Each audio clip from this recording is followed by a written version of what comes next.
아멘. 오늘 함께 살펴볼 하나님의 말씀은 사사기 16장 1절에서 22절 말씀입니다.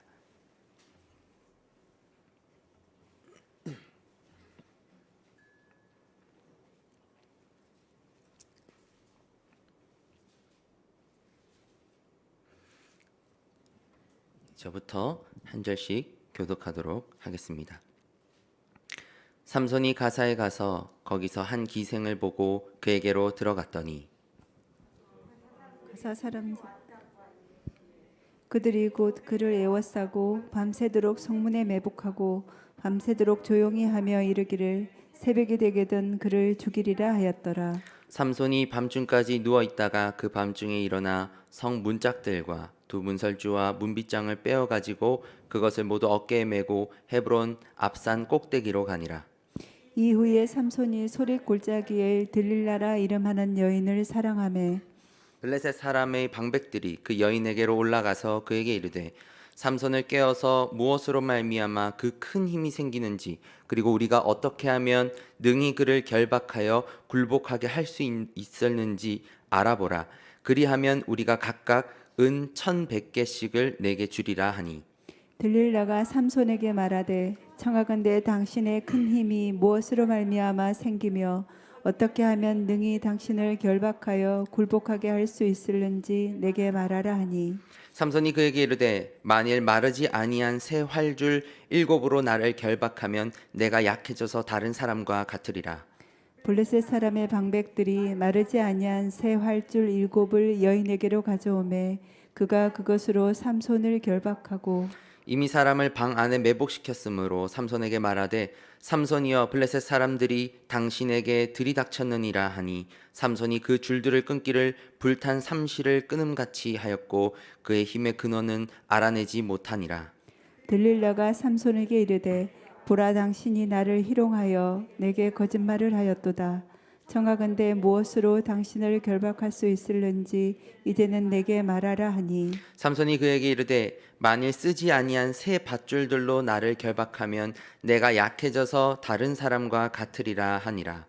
들릴라가 새 밧줄들을 가져다가 그것들로 그를 결박하고 그에게 이르되 삼손이여 블레셋 사람이 당신에게 들이닥쳤느니라 하니 삼손이 팔 위에 줄 끊기를 실을 끄는 같이 하였고 그때에도 사람이 방 안에 매복하였더라. 들릴라가 삼손에게 이르되 당신이 이때까지 나를 희롱하여 내게 거짓말을 하였도다. 내가 무엇으로 당신을 결박할 수 있을는지 내게 말하라 하니 삼손이 그에게 이르되 그대가 만일 나의 머리털 7가닥을 배틀의 날실에 섞어 짜면 되리라 하는지라.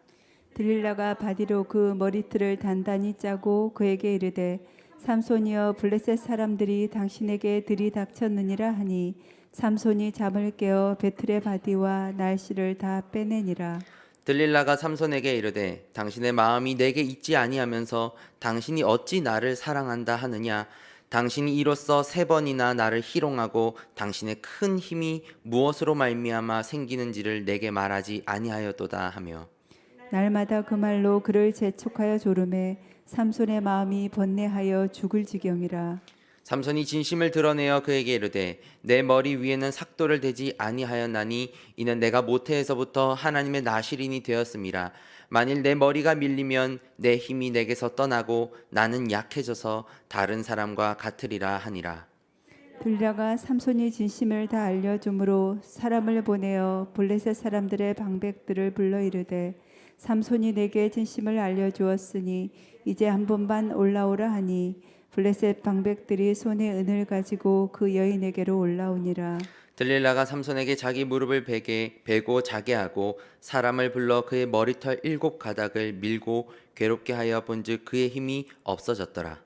들릴라가 이르되 삼손이여 블레셋 사람이 당신에게 들이닥쳤느니라 하니 삼손이 잠을 깨며 이르기를 내가 전과 같이 나가서 몸을 떨치리라 하였으나 여호와께서 이미 자기를 떠나신 줄을 깨닫지 못하였더라.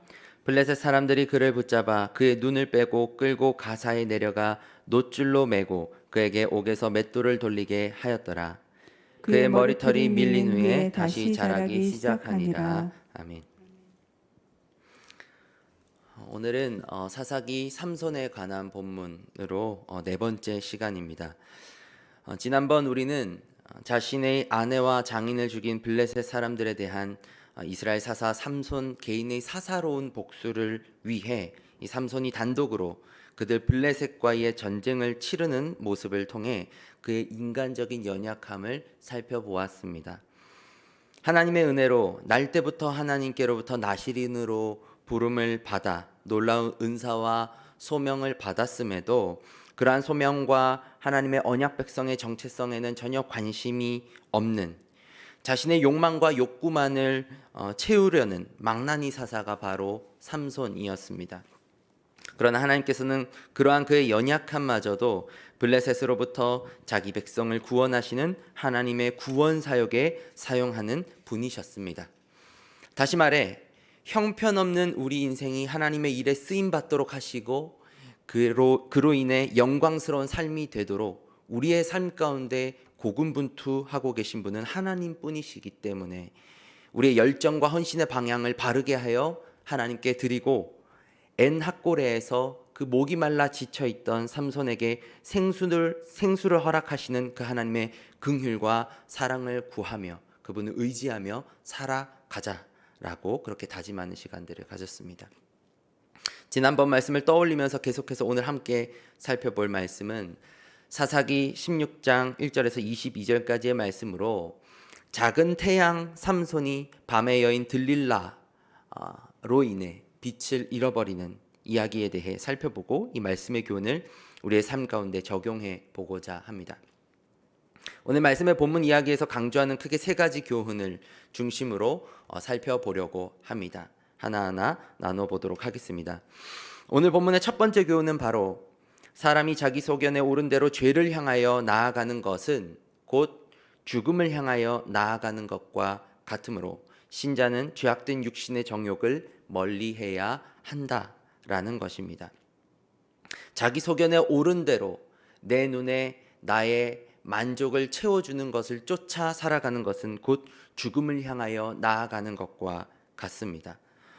지난 본문 15장에서 삼손이 홀로 나귀 턱뼈로 1000명이나 되는 블레셋 군대를 죽이는 기적적인 승리는 인간의 능력으로는 도저히 불가능한 일이었습니다.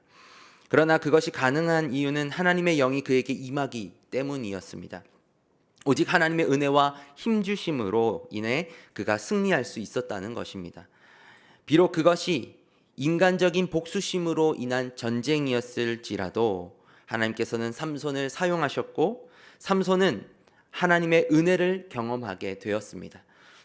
그 이후에도 이 삼손은 여전히 그 나시린의 거룩함과는 거리가 먼 삶을 살아가고 있었습니다. 자신의 육신의 정욕을 따라가는 삶, 자신을 만족시켜주는 것이 어디에 있는지 두리번거리며 그것을 찾는 삶을 살았습니다. 오늘 본문 1절 우리 함께 다시 한번 읽어보도록 하겠습니다. 함께 읽겠습니다. 시작. 삼손이 가사에 가서 거기서 한 기생을 보고 그에게로 들어갔더니, 오늘 본문 1절을 보면 삼손이 블레셋의 가사 지역에 가서 거기서 한 기생을 보았고 그녀에게로 들어갔다라고 합니다. 삼손은 딥나의 일을 겪고 아내와 장인을 잃었던 그 이후로 블레셋과 전쟁을 벌이면서도 여전히 블레셋의 여인이 그렇게 좋은가 봅니다. 사실 이 정도까지나 되면 삼손의 행동은 그냥 단지 여자를 좋아한다는 것을 넘어서서 블레셋의 문화와 블레셋 자체를 좋아한다는 것으로 볼 수도 있을 것 같습니다. 1000명이나 되는 사람을 홀로 쓸어버린 사람이 이 적국 블레셋 사람들의 근거지에 혼자 들어가서 기생의 집에 들어간다. 다른 누구를 동행하지 않고 홀로 기생의 집에 들어간다. 이게 얼마나 엄청난 자신감입니까? 나를 한번 잡아보려면 와서 잡아봐라. 나를 건드리려면 건드려봐라 하는 자신감 아닙니까? 그가 특별히 들어갔다고 하는 이 기생의 집은 번역을 부드럽게 해서 그렇지 사실 정확히 말하면 창녀의 집이죠. 그는 육체적인 정욕을 해소하기 위해 적진 한복판에 있는 창녀의 집에 홀로 들어갈 수 있는 사람입니다. 여기서 들어갔다는 표현은 성적인 관계를 맺었다는 완곡한 표현이죠. 이러한 삼손의 행동은 동사로 연속적으로 표현되어 있는데 그냥 들어갔다가 아니라 연속적인 동사의 나열로 그는 가사에 가서 한 기생을 보고 그에게로 들어갔다 이렇게 말하고 있는 것입니다. 히브리어에서 이 동사의 연속적인 나열은 인물의 행동을 특별히 강조하기 위한 방법입니다. 이러한 동사의 연속은 마치 시편 1편에 있는 복 있는 사람은 절대로 하지 않는 악인으로 묘사된 사람이 하는 행동과 상당히 비슷합니다. 악인들이 어떻게 합니까? 복 있는 사람은 악인의 꾀를 쫓지 않는다. 그런데 악인의 꾀를 쫓으면 악인이죠. 그러니까 악인의 꾀를 쫓고 죄인의 길에 서고 오만한 자의 자리에 앉고 이런 것처럼 점진적으로 동사가 연속적인 행동의 발전을 나타내고 있죠. 처음에는 악인의 꾀를 쫓아가다가 아예 그 죄인의 길에 들어서서 오만한 자의 자리에 눌러 앉아버리는 것과 같이 삼손은 자기 눈에 좋아 보이는 것들을 그리고 자기 소견에 옳아 보이는 것들을 자신의 음욕을 풀 대상을 찾아가서 그리고 자기의 눈에 마음에 드는 기생을 보고 그리고 그녀에게로 들어갔다라고 말하는 것입니다. 그리고 그러한 행동의 목적과 방향은 적극적으로 죄를 행하기 위함이었습니다. 이스라엘의 사사이면서 특별히 더욱더 남들과는 다른 거룩함의 높은 기준을 가지고 살아야 했던 나실인의 삶은 이제 그에게 전혀 중요한 것이 아닙니다. 그는 자신의 욕구를 만족시켜 줄 수 있는 것만 있다면 적진 한복판이라도 뛰어드는 완전히 정욕의 지배를 당한 사람인 것입니다. 게다가 그러한 삼손의 행동은 곧 자신의 목숨을 위험에 빠뜨리게 하는 어리석은 행동이었습니다. 본문 2절에서 3절입니다. 제가 읽어보겠습니다. 가사 사람들에게 삼손이 왔다고 알려짐에 그들이 곧 그를 애워싸고 밤새도록 성문에 매복하고 밤새도록 조용히 하며 이르기를 새벽이 되거든 그를 죽이리라 하였더라. 삼손이 밤중까지 누워있다가 그 밤중에 일어나 성 문짝들과 두 문설주와 문빗장을 빼어 가지고 그것을 모두 어깨에 메고 헤브론 앞산 꼭대기로 가니라. 삼손이 가사 지역에 왔다는 소문이 곧 블레셋에 퍼졌고 군인들이 그를 죽일 절호의 기회라고 생각하고 성문에 밤새 매복하였습니다. 밤새 성적인 욕구를 해소한 이후 지쳐서 잠든 삼손을 습격하겠다라는 의도, 그런 은밀한 계획을 세운 것이죠. 그것도 모르고 그곳에 머물던 삼손은 마치 시편 1편에 이 말씀을 따라 살지 않는 마지막 그 악인의 길은 망하리로다 라고 기록된 그 말씀처럼 그는 죽음을 향해 나아가고 있는 것입니다. 그는 자신이 망하는 길로 나아가고 있는 것입니다. 그런데 그가 3절에서 적들의 인기척을 느꼈는지 한밤중에 갑자기 일어나 엄청난 괴력으로 그 무거운 성 문짝들과 두 문설주와 문빗장을 다 빼어서 그것을 들고 이동하였고 그의 그런 괴력에 많은 사람들이 질려서 물러났던 것 같습니다. 어떤 병사도 이 삼손을 공격했다는 기록이 나오지 않습니다.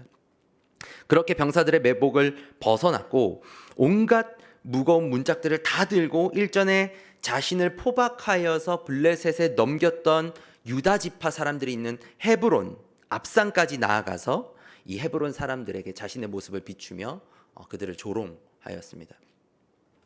그가 그렇게 위험한 상황을 벗어난 것은 순전히 하나님의 영이 그에게 임하여서 그가 가지게 된 능력 때문이었습니다. 그가 죄로부터 돌이킨다거나 그가 하나님 앞에 회개했다라거나 하나님 앞에 자신의 삶을 헌신적으로 드리려고 거기에서부터 벗어난 것이 아니라 하나님께서 그의 삶 가운데 그의 정욕을 위한 행동과 이를 통해 자신을 위험에 빠뜨리는 그런 행동을 했음에도 불구하고 그러한 삶 가운데에도 그를 불쌍히 여기시고 그를 사용하시는 하나님의 영이 임하였기 때문에 그렇기 때문에 삼손은 그곳을 벗어날 수 있었던 것입니다. 삼손은 엄청난 힘으로 위험은 벗어났지만 그의 인생을 보면 참으로 위태위태한 인생이 아닐 수 없습니다. 마치 조폭 건달같이 자신의 힘만 믿고 온갖 객기를 부리며 죽음의 위험으로 한 발자국 한 발자국 나아가는 인생, 그 목숨의 위협을 받는 그런 비참한 인생인 것입니다. 그러나 그러한 사람을 붙드시고 사용하시는 분은 오직 하나님이시기 때문에 그가 살아갈 수 있는 것입니다. 사랑하는 예수가족교회 성도 여러분, 저와 여러분들 모두가 이 삼손과 같은 어리석음, 육신의 정욕을 따르는 삶을 경계하며 죄악된 욕망을 품고 가서 보고 들어가는 그러한 삶을 살아가는 것이 아니라 가지 말고 보지 말고 들어가지 않음으로 거룩한 삶, 정결함을 지키는 삶, 죽음으로 나아가지 않고 우리의 영혼을 생명을 지키는 삶으로 나아가는 모두가 다 되시기를 바랍니다. 여러분 생각해 보십시오. 여호와의 영이 임한 삼손을 이길 자가 누가 있습니까? 1000명의 군대가 달라붙어도 그 한 사람 잡을 수 없는 강력한 힘을 가진 그 삼손, 누가 그를 잡을 수 있겠습니까? 아무도 없습니다. 그러면 누가 삼손을 파괴할 수 있습니까? 바로 삼손 자신만이 가능하죠. 이것은 우리의 삶도 마찬가지입니다. 여호와의 영이 임재하는 주의 백성은 어떠한 악한 세력도 그의 삶을 완전히 넘어뜨릴 수 없는 것입니다.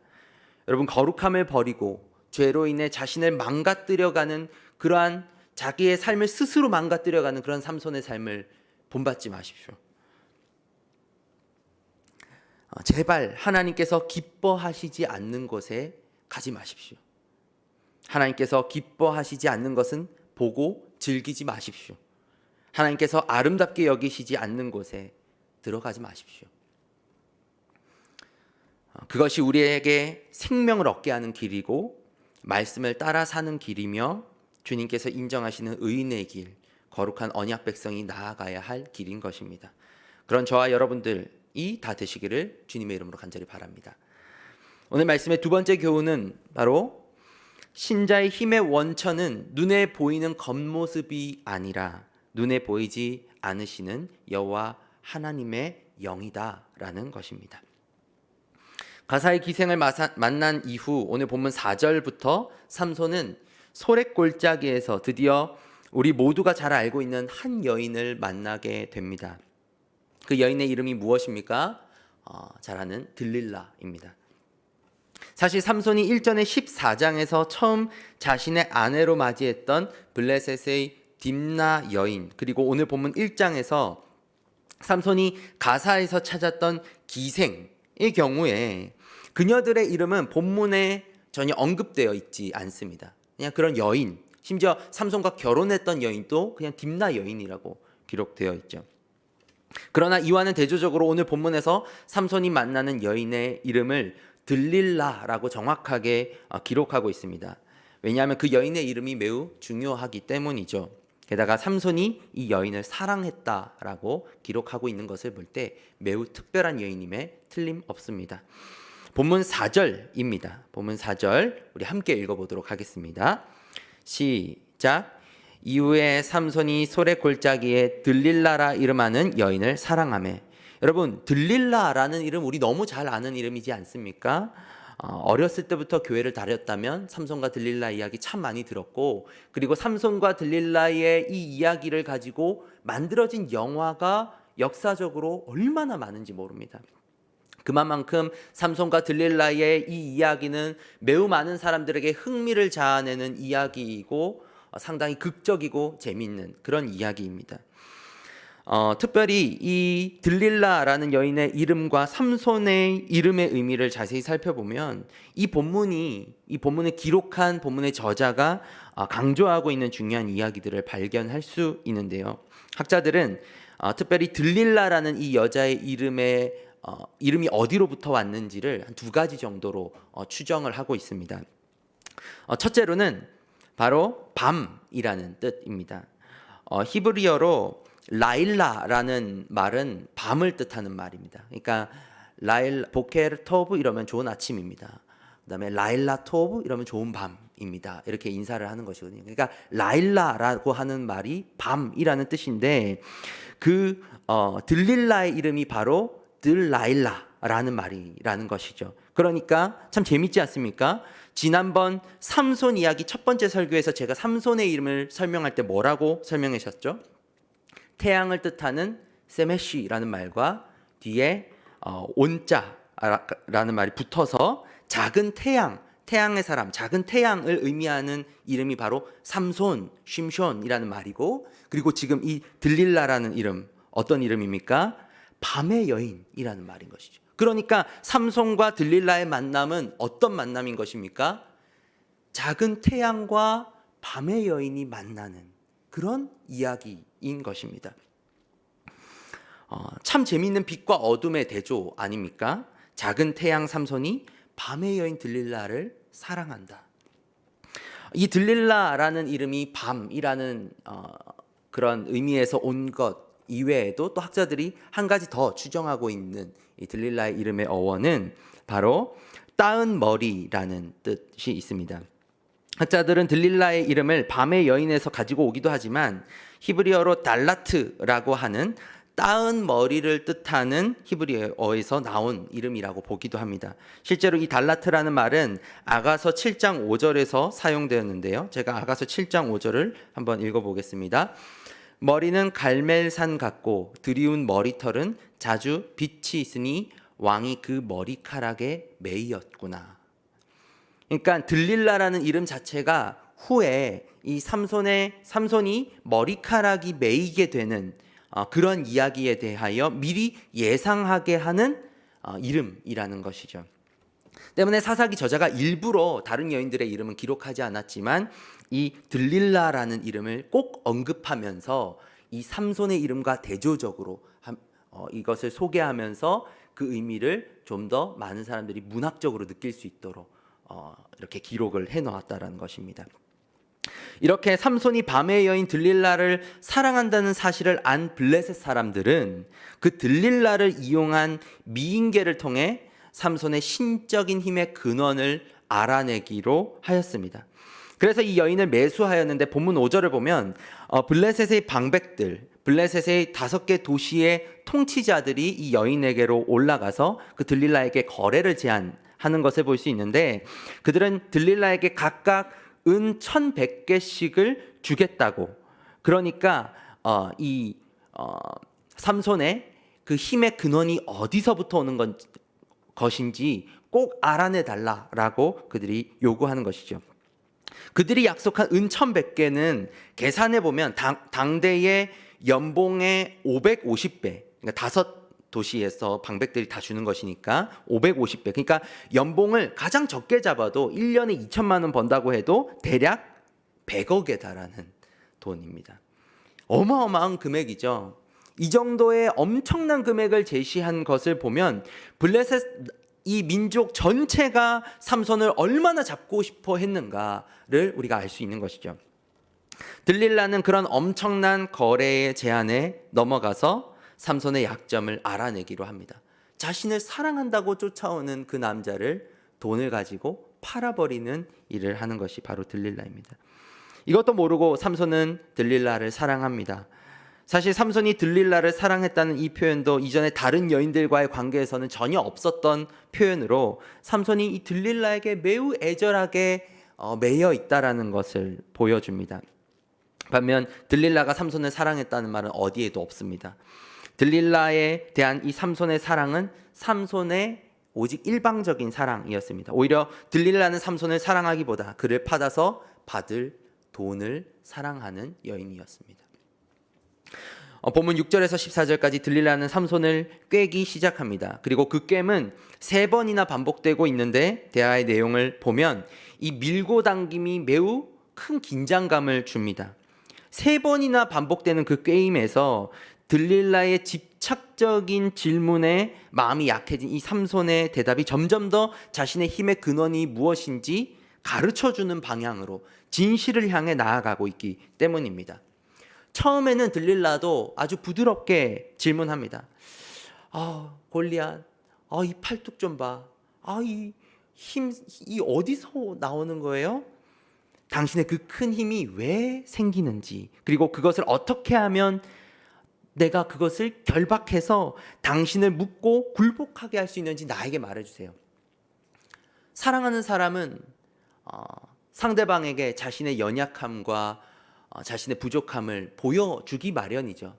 그러나 삼손은 쉽게 가르쳐주지 않습니다. 왜냐하면 자신이 이 들릴라가 자신에게 지금 요구하고 있는 이것은 그냥 단지 자신의 사람됨으로서의 연약함을 말하는 것이 아니라 자칫 이것을 들릴라에게 가르쳐주면 자신이 위험에 빠질 수도 있는 매우 심각하고 중요한 일이기 때문입니다. 자칫 자신의 힘을 잃어버리게 될 수도 있는 삼손과 하나님과의 사이에서만 있는 비밀인 것이기 때문입니다. 그래서 이 들릴라는 반복적으로 삼손 블레셋 사람들이 당신을 잡으러 들이닥쳤어요. 그렇게 말할 때마다 들릴라가 묶었던 그 끈을 끊어버리고 들릴라가 결박했던 그 삼손 그 줄들을 다 끊어버리고 들릴라 앞에서 자신의 힘을 과시하다가 들릴라는 또다시 당신 나를 속였군요. 이렇게 반복적으로 무려 3번이나 이 들릴라는 삼손에게 비밀을 알아내기 위해 그를 속이죠. 비밀을 알아내지 못한 들릴라는 결국에 삼손이 자신을 희롱했다고 말하며 그를 강하게 비난합니다. 그러한 들릴라의 비난에 삼손은 너무너무 힘들어합니다. 자꾸 투정하는 그러한 수준이 아닙니다. 처음에는 투정하는 여자친구의 장난이라고 생각하고 적당히 받아줬겠죠. 그러나 그녀의 말은 시간이 지나면 지날수록 이 삼손에 대한 시험을 하면 할수록 그 표현의 강도는 더욱더 강해지고 더욱더 비난적으로 강하게 삼손을 괴롭게 하기 시작합니다. 그래서 삼손은 자신의 힘의 근원을 한 번에 다가 아니라 조금씩 들릴라에게 가르쳐주며 점점 깊은 어두움 가운데로 자신에게 다가오고 있는 재앙이 무엇인지 알지 못한 채 어두움 가운데로 들어가고 있습니다.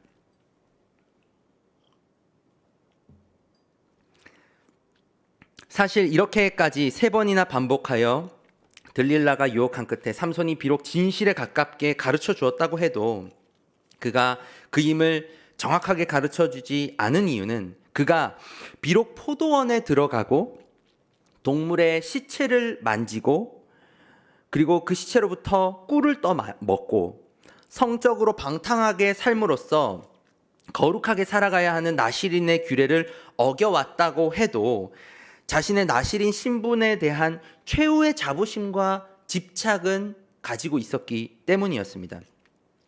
여러분, 만약에 여러분들이 나시린이라면 민수기 6장에 있는 나시린의 규례 중에 반드시 그 순서대로 어겨야 된다면 어떤 것부터 어기시겠습니까?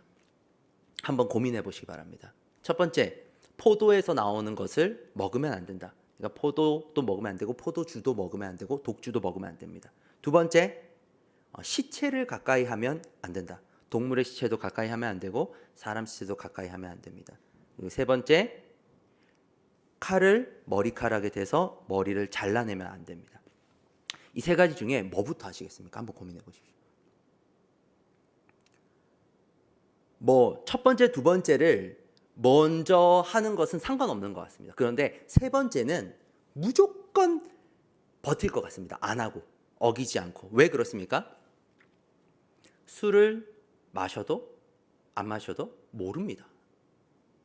그러니까 술을 마시는 것은 당장에 내가 그것을 마셔도 사람들이 다 보는 앞에서 마시지 않으면 모르는 것이에요. 사람들이 모르는 것입니다. 그리고 두 번째는 무엇입니까? 시체를 가까이 하는 것. 여러분, 어떻게 하겠습니까? 모르는 것이에요. 아무리 그 길 가다가 개미 한 마리를 밟아도 죽은 동물의 시체를 밟아도 그 주변의 사람들이 보지 않으면 누구도 모르는 것입니다. 그러나 삼손은 그 머리카락은 다릅니다. 머리카락은 많은 사람들이 보고 있는 것이고 그것이 잘리면은 모든 사람들이 알 수 있습니다. 저 사람 나시린의 규례를 어겼구나 라는 것을 모두가 알 수 있죠. 그렇기 때문에 이 삼손은 머리를 자르는 것만큼은 절대로 해서는 안 된다.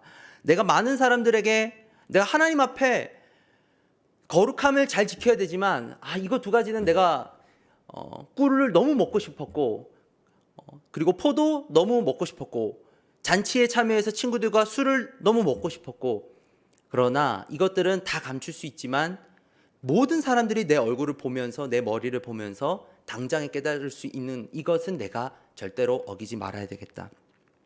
어떻게 보면 그의 모습은 경건의 모양은 있으나 경건의 능력은 부인하는 사람과 같은 것이죠. 그는 나실인의 규례를 어겼다는 것이 겉으로 드러나는 일은 반드시 피하려고 했던 사람입니다. 다른 것은 티가 안 나니까 괜찮다고 여겨도 눈에 보이는 최후의 규례는 지키면서 자기 스스로를 거짓으로 위안하고 있었던 사람인 것이죠. 사실 오늘날의 신자들도 거룩한 삶에 대한 태도가 이러한 삼손의 태도와 같지 않습니까? 겉으로는 티가 많이 나지 않는 그런 일은 거룩하게 살려고 힘써서 노력하지 않습니다. 하지만 겉으로 티가 많이 나는 일, 주변 사람들이 나를 보고 저 사람 거룩하게 살지 않네 곧바로 알 수 있는 일은 아무리 조그마한 일이라도 놓치지 않으려고 합니다. 포기하지 않습니다. 왜냐하면 우리는 하나님을 의식하기보다 사람을 의식할 때가 참 많기 때문입니다. 사람들이 안 보는 곳에서는 온갖 음란한 죄악을 다 지으면서 사람들이 보는 곳에서는 세상 고고한 척, 겉으로 보여지는 말과 행동은 번지르르 하지만 속은 이미 거룩의 모습을 상실해버린 것이 우리의 모습 아닙니까? 그래서 아까 말씀드린 대로 사도 바울은 디모데후서 3장 5절에서 경건의 모양은 있으나 경건의 능력은 부인하니 이 같은 자들에게서 네가 돌아서라 라고 말하고 있는 것이죠. 그러한 자들의 악함을 드러내고 멀리할 것을 경고하죠. 바로 우리의 모습이 이렇지 않은가 말입니다. 여러분, 그렇게 삼손이 집착했던 그의 머리카락이 삼손의 힘의 참된 근원입니까? 겉으로는 그렇게 보일지 몰라도 전혀 그렇지 않은 것입니다. 그의 힘의 근원은 겉으로 드러난 화려하게 따진 치렁치렁 길게 늘어진 사람들이 보고 저 사람 나실인이구나, 저 사람 참 거룩한 사람이겠다라고 모두가 부러워하고 존경할 만한 그런 머리카락이 아니라 오직 연약한 자에게 임하시는 여호와 하나님의 영, 그분의 임재인 것입니다. 이러한 사실을 잘 안다면 우리 또한 겉으로 보여지는 외적인 거룩함에 집착하는 것이 아니라 보이지 않는 거룩, 참된 경건의 능력을 위해 우리의 전 삶이 하나님께 거룩하게 드려질 수 있도록 노력해야 하는 것 아니겠습니까? 말씀을 듣고 나누는 저와 여러분들의 삶이 그러한 보이지 않는 거룩과 경건을 쫓으며 하나님께 우리의 전 삶이 온전히 거룩하게 드려질 수 있도록 드리며 살아가는 모두가 다 되시면 좋겠습니다. 들릴라는 이 삼손이 자신에게 3번이나 비밀을 알려주지 않자 매우 감정적으로 격하게 반응합니다. 당신 날 사랑하는 것도 아니고 나를 희롱했고 나를 가지고 놀았고 진실을 얘기하지도 않았어요. 그리고 16절을 보면 그것이 하루에서 그치는 것이 아니라 날마다 반복적으로 삼손을 재촉하며 졸라서 심지어 삼손의 마음이 번뇌하여 죽을 지경이 되었다라고까지 말합니다. 사실 삼손도 만일 들릴라에게 비밀을 알려주면 자신이 매우 위험해질 것이라고 생각했기 때문에 알려주지 않고 있는 것이죠. 때문에 들릴라의 집착을 볼 때 삼손은 그녀를 경계하고 자신에게 집착하고 있는 그녀의 행동을 계기로 자신의 나실인의 정체성을 새롭게 하여 하나님과 맺은 그 언약의 서약을 지키는 것을 최우선으로 삼아야 하는 것이 맞습니다. 그런 여인의 집착은 사실 삼손에게는 돌이킬 수 있는 기회였던 것입니다. 분별해야 했습니다. 단호해야 했습니다. 그러나 그는 그렇게 자신을 괴롭게 하는 들릴라의 곁을 떠나지 못합니다. 육체적 정욕에 사로잡혀 있기 때문이죠. 결국 17절에서 삼손은 들릴라의 집착에 굴복하며 자신의 힘의 근원을 밝히고 말았습니다. 민수기 6장 나실인의 규례를 보면 나실인은 나실인 서원의 표를 자신의 머리에 두어야 했는데 나실인 서약을 어길 경우에 7일 후에 정결례를 하고 그리고 머리카락을 자르면서 자신을 정결하게 해야 됐습니다. 그리고 그러면 이전에 나실인으로 보냈던 그 기간이 무효가 되고 다시 머리카락을 기르면서 나실인 서약이 시작되게 되는 것입니다. 때문에 만약에 지금 삼손의 머리카락이 잘리게 되면 그는 나실인 서약이 끝나게 되는 것이고, 더 이상 하나님 앞에 특별하게 선택되어 나실인의 기간으로 살아왔던 지난날의 삶이 다 무효가 되는 것입니다. 그로 인해 그의 성품이나 그의 성숙함과는 전혀 상관없이 하나님께서 이스라엘을 구원하시기 위해 이스라엘의 사사이자 나실인으로 그를 세워주심으로 그가 누렸던 여호와 하나님의 임재는 곧 떠나게 되는 것입니다. 그러나 삼손은 결국 하나님의 말씀보다는 자기 눈에 보기 좋은 선택을 하고 말았습니다. 그는 거룩과 죄의 경계에서 위험한 게임을 즐기다가 조금씩 나실인의 거룩을 가볍게 여기다가 결국 들릴라에게 자신의 힘의 근원을 가르쳐 주었습니다. 그리고 17절에서 작은 태양 삼손은 밤의 여인의 무릎을 베고 누워 깊은 잠에 빠져 버렸고, 들릴라의 이 삼손의 7가닥으로 따져 있는 머리카락이 조금씩 잘려 나가면서 이 삼손과 하나님과의 관계도 잘려 나가게 되었습니다. 삼손은 다시 블레셋 사람들이 당신을 잡으러 들이닥쳤다고 소리치는 이 밤의 여인 들릴라의 외침을 듣고 깊은 잠에서 다시 깨어나 블레셋 사람들을 떨쳐버리려고 했지만 여호와께서는 이미 그를 떠나신 다음이었고 그는 힘을 발휘하여 블레셋 사람들을 쫓아낼 수 없었습니다. 그리고 삼손은 21절에 이 블레셋 사람들에게 붙잡혀 그의 두 눈을 뽑히고 가사로 끌려가 매어서 맷돌을 돌리는 치욕스러운 노예의 신세가 되고 말았습니다. 그리하여 결국 작은 태양 삼손이 밤의 여인 들릴라에게 속아서 눈이 뽑혀버리게 되므로 이제 다시는 빛을 볼 수 없는, 이제 다시는 낮을 살아갈 수 없는, 빛을 잃고 깊은 어둠 속에서 살아가는 검은 태양이 되어버렸습니다. 이러한 삼손의 인생을 보면 얼마나 비참합니까?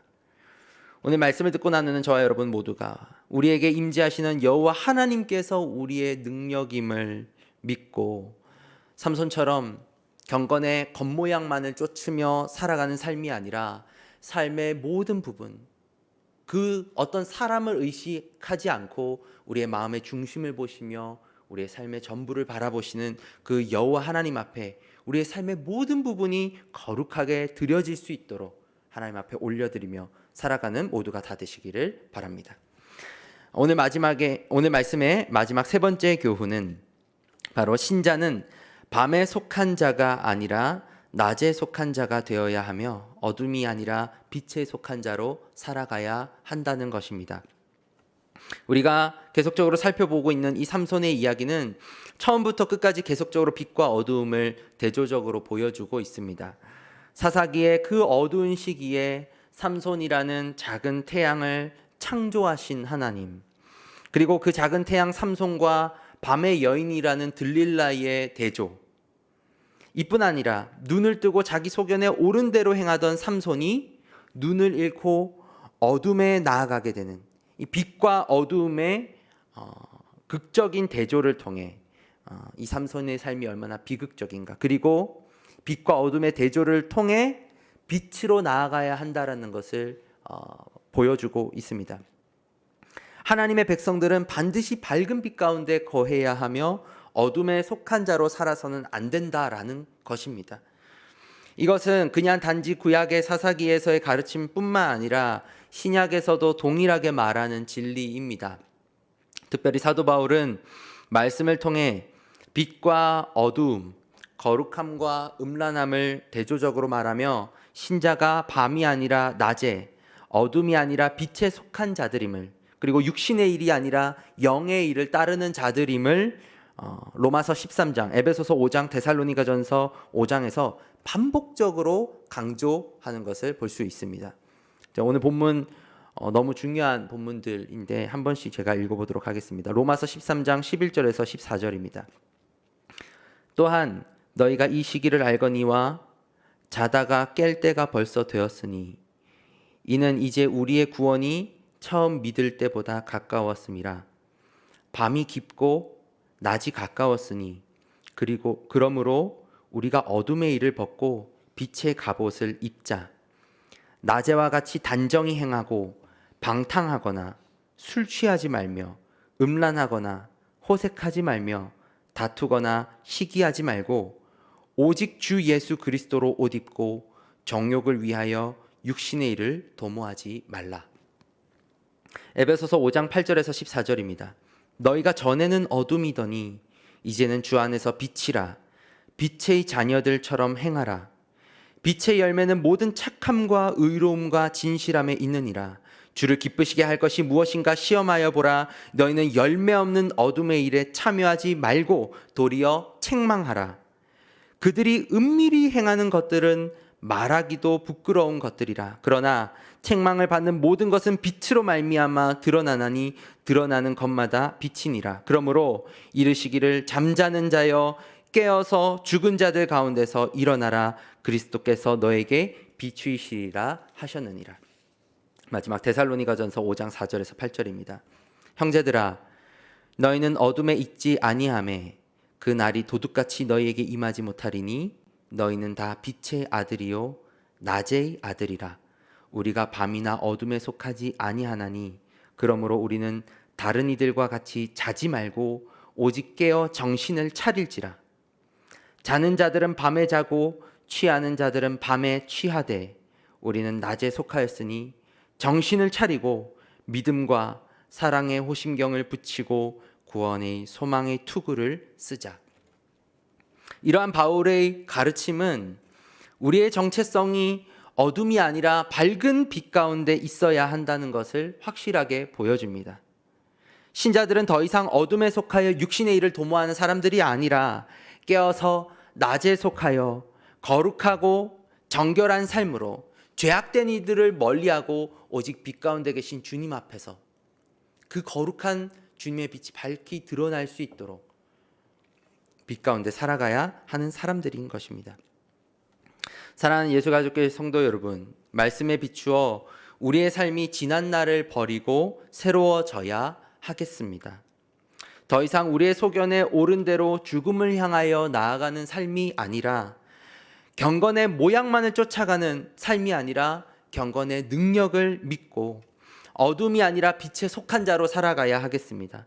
거룩한 백성이 그 거룩함을 잊어버릴 때, 껍데기만 남고 본질을 잊어버릴 때, 빛을 잃어버리고 어둠에 빠질 때 그 모습이 얼마나 초라하고 비참한 상황 가운데 놓이는지 우리는 말씀을 통하여 반복적으로 발견하지 않습니까? 그러므로 우리는 우리에게 밝은 빛을 비추시는 빛 대신 그리스도께로 나아가야 할 것입니다. 그리고 그분 안에서 세상에 빛을 비추는 자들로 살아가야 할 것입니다. 오늘 본문의 마지막 22절은 이렇게 마칩니다. 본문 22절입니다. 제가 읽겠습니다. 그의 머리털이 밀린 후에 다시 자라기 시작하니라. 삼손이, 그 작은 태양 삼손이 눈을 잃어버리고 어둠 가운데에, 깊은 어둠 가운데에 있을 때에 그의 머리털을 다시 자라게 하시는 하나님의 은혜로 인해 이 삼손의 어두운 인생이 다시 회복될 것만 같은 그런 소망을 갖게 하는 희미한 빛이 다시 삼손에게 비치기 시작합니다. 말씀을 맺겠습니다. 오늘 말씀을 듣고 나누는 저와 여러분들 모두가 이 말씀을 잘 기억하고 빛을 잃은 태양이 아니라 어둠 가운데 밝은 빛을 비추며 거룩한 백성들로 살아가는 모두가 다 되시기를 바랍니다. 우리의 빛 대신 그리스도와 같이 주님의 빛을 밝히 비추는 자들로 우리의 삶 가운데서 하나님의 영이 임재하시고 우리의 삶이, 우리의 한 사람 한 사람이 이 세상을 밝히 비추는 작은 태양으로 살아가는 저와 여러분들 모두가 다 되시기를 주님의 이름으로 간절히 바랍니다. 기도하겠습니다.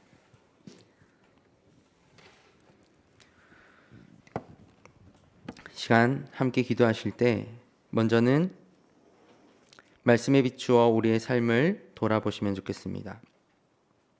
삼손이 머리털을 자르지 않으며 경건의 모양에만 집착하며 다른 이들이 보지 않는 경건의 능력은 잃어버린 삶을 살고 있던 것들을 볼 때 하나님, 저희의 삶 또한 경건의 능력은 바라지 않고 경건의 모양에만 집착하며 살아가는 그러한 저희의 모습이 있지는 않았는지 주님 이 시간 저희의 삶을 돌아봅니다.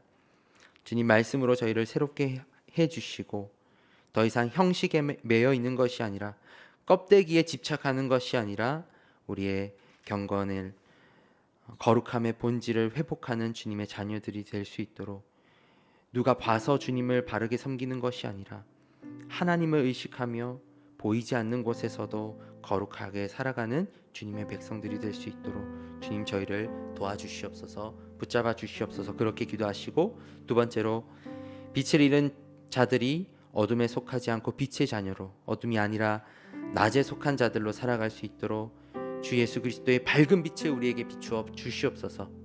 날마다 말씀의 빛이 우리의 삶 가운데 비추어 주시고 그 빛이 우리의 삶 구석구석에 비춰서 어두운 것 하나 없이 주님 앞에 밝히 드러날 수 있도록 그렇게 주님 앞에 우리의 전 삶이 깨끗하게 거룩하게 드려질 수 있도록 주님 저희 삶에 역사해 주시옵소서라고 시간 저희 삶을 하나님께 맡겨드리며 함께 기도하며 나아가도록 하겠습니다. 기도하겠습니다.